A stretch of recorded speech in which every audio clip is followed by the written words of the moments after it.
So we have a Venn diagram here that shows the set of the students that are total, part-time, club, or in not either of those.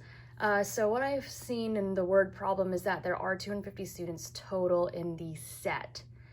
130 of them are part-time jobbers, 110 of them are in a club. So when you add these two together, okay, when you add those two together, that means there are 240 in either of these values. Okay, so there's 240 of either of these. Now, there was 100 of them that did not have a part-time job or a club. So considering this value 100, that these are the students that are not in either of them, you take the total and you subtract it by 100. So that means that there are 150 total that belong in the Venn diagram subset.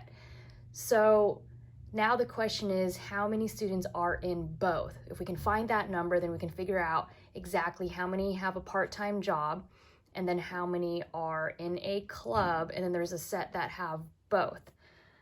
So I guess I forgot to write this part right here, in either or both. So there's 150 of them that are in either or both. So in order to find what students are in that both have a part-time job and are in a club, you take what we have remaining, you take what total is in either, so that's 240 of them, subtract it from 150, and then you get 90. And that number 90 represents how many students have both a part-time job and a club. Now, to figure out what students have just a part-time job but not both, we're going to take 130.